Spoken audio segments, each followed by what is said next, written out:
Hi, good morning guys, thanks for joining me. Hope everybody's well. Hope everyone's enjoyed them extra days off this week. It's nice now just to be out. What can we say about the weather? Absolutely glorious.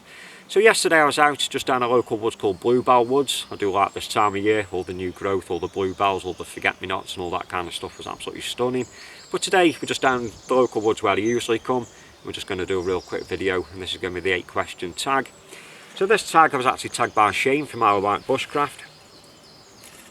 So I'd just like to thank Shane for that. And for those of you which have never seen Shane's channel, I will leave the link in the description box. Absolutely awesome guy, awesome videos, awesome topics. So what we're going to do, we're just going to move under the top, just keep this sunlight just a little bit more even. I've got a couple of things just to show you in the pack which run alongside the questions, and also at the end of it I've just got a couple of things which I want to give away.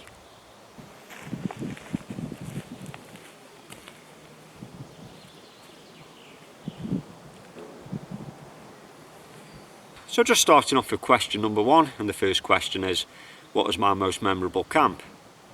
So for me that answer is quite simple. It's taken me back around about 20 years ago. For those of you who don't know, I am a fly fishing guide and also a fly fishing instructor, and in them days I was obsessed with fly fishing for pike, so we used to do quite a bit up in Scotland, and also in Ireland fishing the lochs and also the big rivers. So going back around about 20 years ago, we took a drive up to Loch Lomond and we were planning on staying there for a week or two. But I think we were on around about the second week and the park rangers came over to us, told us that we couldn't wild camp anymore. I'm not sure if it was because we were on the islands or if we were on the wrong shore, whichever it may be, but anyway they kicked us off. So we drove up to Loch Orr and we spent a couple of weeks just on the shores of Loch Orr there. Absolutely stunning place, you know, fishing for your own food, just drinking straight out of the loch, basically just wild camping and surviving, but you know, absolutely awesome days. And so that, you know, to me is one camp which I can always remember. So question number 2, do I prefer solo or social camps? So the answer to that question basically just boils down to where I'm going and also how long I'm going away for. You know, if I'm just down the woods just for a few nights, I certainly don't mind being on my own. But if you're going away for a couple of weeks, then it's nice just to have a little bit of company, someone to talk to, someone just to share, just basically just to work around camp, but someone that you can have a laugh with. You know, but being on your own, I certainly don't mind. It helps me just to tune in with nature just a little bit more. Just being out here on my own just helps you just to release any kind of stresses or anxieties which you may have. You know, and as you get older, you know, I've tended to find, you know, all my friends have moved on, they've got married, you know, they're doing their own things in life. You know, when I was about 18, 19, you go out and they ran about 10 or 15 of you camping, and then over the years you just see them numbers dwindle down and dwindle down and dwindle down. And at the end of the day, it's me now on my own in the woods. So to that question, like I said, I don't mind being on my own, but again, it's always nice just to have a couple of you there that you can just share the workload with, talk to, and also bond with. And question number 3, what is your favourite knife? As a knife user, I don't own a great deal of knives. I've probably got around about 5 or 6, something like that, plus, you know, a few small little folders. But my favourite knife is one which I've actually got on at the moment. I'll just take this off and just give you a quick close look at it.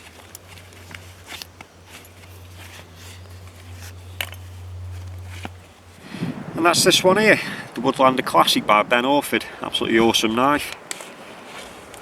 Made out of 01 tool steel, unpolished steel, Scandinavian ground. 3mm steel, so it's a nice lightweight but sturdy knife. Full tang, nice brass pins just running through the almond handles there. Also with a nice lanyard hole. I do like the 01 tool steel, it does retain an edge, but it's also a nice forgiving steel when it comes to sharpening it. And also just matched up with an absolutely stunning sheath, and Lois makes the sheaths, that's Ben's wife. And for those eagle-eyed ones of you out there, may notice that this is a different sheath compared to the one the other week, and like a fool I actually cut through the back of the sheath, so I phoned them up and Lois has actually made me another one and sent me that out again, just showing how good the customer service is. So for me, you know, the Ben Orford knives, absolutely awesome knives. I've got a few LTs, I've got a couple of Moras, but nowadays I'm just trying to keep the money in the country, trying to support all the local craftsmen in this country. So for me, you know, Ben Orford knife, in my opinion, is one which I'm going to choose, and this is my favourite knife. So question number 4, where did you learn your bushcraft skills? So again, that question is going to take me back years and years ago. Being the age I am, I come from a generation where you could pretty much do what you wanted as a child. We weren't mollycoddled, we weren't told that we couldn't do this and we couldn't do the other. If you did it and you got hurt, then it was your own fault. So things like making dens, carrying knives, learning how to make fires, you know, by the ages around about 7 or 8 we were doing that kind of thing. And then just as you get older, you know, you learn more. You know, you kind of think that lighting fires from melting plastic bags isn't the way to go, and then you just want to do things more traditionally. You know, certainly as I'm getting older, I like the history side of things more. You know, what did our ancestors do? You know, where were we living? Where were the woodsmen? You know, that kind of thing. And also just as a family, you know, we've had gamekeepers in the families, we've had fishery managers in the families, and again, we've always been outdoors people. So to me, you know, doing this is just second nature. But for things like learning, I used to enjoy things like Tracks, which was Ray Mears' original programme, also Bush Tucker Man. So going back around about the late 90s, something like that, you know, they were always good programmes to watch. And as Ray Mears always is today, you know, always worth a person to watch and always a worthwhile person to learn from. And things like the SAS Survival Guide, you know, people like, you know, John Wiseman, them kind of things are always good sources of information to learn from. And also, you know, YouTube, at the end of the day, I'm probably learning something off all the videos what I watch, and that's people who may subscribe to me and also people that I'm subscribed to. So the beauty of it is nowadays it's just a lot easier to learn, there's a lot more information out there. So, you know, that's pretty much it. I've learned from everyone and I've learned from anyone. So question number 5 is, what is your favourite firelighting method? So for anybody that watches the channel regular knows that I do like my fires, and I do tend to start them in a multitude of ways. But personally, my favourite method would be something like the flint and steel. I've covered these little kits in the past, but I do like to carry just a small little pouch and just included in there a couple steels, a little patch of amadou, and also just the flint itself. And if the conditions are right and the sun's out, then I also carry just a small magnifying glass. And I do like my solar fires. I do use ferro rods, I do use cigarette lighters, and I think the important part is to realise that the conditions are right, and these are the kind of things I go for. And if the conditions are wet, you know, everything's awkward, then I perhaps just to go over to a naked flame, something like a piece of inner tube or something like fat wood, anything like that. But my preferred method, like I say, is flint and steel. There's an element of skill involved, there's a little bit of preparation as well. And also it just means that you're going to be sourcing natural materials. It just means, again, when it comes to the learning curve, you're going to learn more and you're going to appreciate things just a little bit more. And the next question, question number 6, is what is your most essential item of kit? And I would say out of all the questions, this is probably the most difficult question to answer. I think Shane put it a good way. He put, if you'd only got one item of kit to take, what would it be? Because I suppose if it's the most essential piece of kit, if you needed a cover, then obviously, you know, your torch would be the most essential. If you needed a fire, your fire kit would be. So I think just re-question it just a little bit. If you could only take one item of kit with you, what would it be? I suppose that, you know, just boils things down just a little bit better for us. And for that answer, I'm going to say something like an axe or a hatchet. I know knives are very important, fire kits are very important, you know, your torch's very important. But I think if you're carrying something like an axe or a hatchet, it means that you're going to be able to do most of the stuff that you could do with a knife. If you needed to process down firewood, you've also got the axe for that. If you needed to make a shelter, you've also got the axe where you'll be able just to cut down all the timber that you may need. When it comes to fire lighting, I suppose you could just use the axe in general, just to make something like a bow drill so you can make a friction fire. This one here isn't the best axe in the world or the best hatchet in the world. I'm sure if you've got a high carbon axe, something like that, you might be able to produce a bit of spark off it and get something like charred cloth going, skinning animals, you know, just using it as a bit of a defensive weapon. You've got the hammer section at the back there for knocking in steaks, you know, breaking nuts open, anything like that. So for me, you know, if I can only take one item of kit, then in my opinion, I'd probably be looking at something like an axe or an hatchet, something like that. But again, you know, it is a tricky question, because if you want to purify water, you know, carrying a water filter would be the easiest option. But again, at least if you've got an axe, you'll be able to carve out a little bit of a bowl, you'll be able to put water in it, you'll be able to heat rocks up and actually, you know, sterilise your water that way.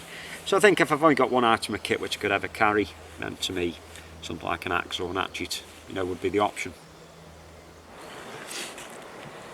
So question number 7, do you prefer wood, gas or spirit stoves? So when it comes to choosing the favourite stove out of the little list which I've just mentioned, I do tend to use them all anyway, and I do tend to like them all. So when it comes to using gas, it's not something that I tend to bring down with the woods, it's just the extra weight. You know, once that gas canister's empty, you've got to then carry it back out of the woods. But certainly if I'm out on a boat, I don't mind using gas. It just means you can make a drink, it's nice and safe. But for when I'm down in the woods like I am at the moment, this new little stove here, the wood gas stove, I've only used around about 4 or 5 times, but I'm certainly very impressed with it. I'll be doing, you know, more videos on that, but you know, I am very happy with it. And just in the brew kit itself, I do carry just a couple of other small little stoves, and that tends to be just one of the small little folding twig stove. Again, for the money and for the weight, absolutely awesome. And also just in the bag itself I just carry just a small little Trangia spirit burner, and again they're all for different reasons. If anything's saturated or perhaps it's throwing down with rain, just having that just burning under the top is nice and safe. But again, you know, there may be times when I've got no fuel. That means then I can go over to one of the little folding stoves and just use things like twigs, little bits of wood that I may cut up, pine cones, anything like that. It always means then you're going to be able to have a brew, boil a little bit of water, and also just cook your food. And that's going to be the same kind of thing with the little wood gas stove, but in my opinion this is burning a lot more efficiently and a lot more hotter.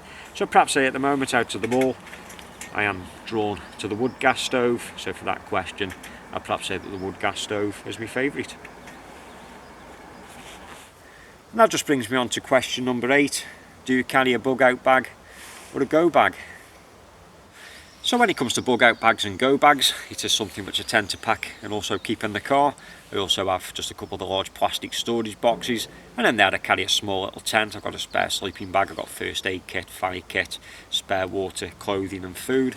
And that means then if I get stranded, perhaps I'm just driving on the way home from Wales and I can't get home. I also used this a few years ago when I got stranded down on Dartmoor. It just means having the stuff in the car. It just means then you're going to be safe. It means you're going to be warm, you're going to be dry, you're going to be able to have something to eat and have something to drink. And then if it is that you want to spend more time out in the woods than perhaps what you originally planned, it just means then that you've just got to go to the car and you've got more supplies which you can use. So there's the 8 questions and the 8 answers. And again, I'd just like to thank Shane at Isle of Wight Bushcraft for the original tag, and now it's my turn to tag somebody else. So for this I'm going to apologise. I do realise that people are busy, they've probably got their own agendas, but if you want to do a video, it's a nice little option here for you. So the first person I'm going to tag is Rick T. So Rick, if you want to do a video, there's an option there for you, mate.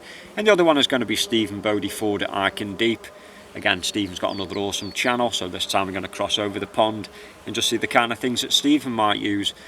So just before we finish the video off, I did say that we're going to give just a couple of things away. I'm just going to pan the camera down, just give you a quick close-up. And what we got are just a couple of small little slip pouches which I've made to accommodate a Victorian ox farmer, and this is the knife which I tend to use. So one of these is a 2mm veg tan leather, and that'll accommodate the knife nice and securely. And the beauty about the veg tan leather is you can actually just wet it down and mould it around the shape of the knife. And these are a couple which I've made and used. You know, they're not brand new, but I just thought I'd give them away as opposed to throwing them in the bin. I just wanted just to try out just a couple of different sorts of leather, different sizes and the likes. And the other one here is a 1.5mm veg tan leather. Again, if you wanted to, you can mould that just around the shape of the knife. So if it is that you've got a Victorian ox farmer and you want one of these little sheaths, there's only 2 going, so the first 2 comments from people that say I want the sheaths, I'll get these in the post and get them sent over to you. So there we go, guys. I'd just like to thank everyone for stopping by and watching the video, like always. Until next time, you take care, and I'll see you again.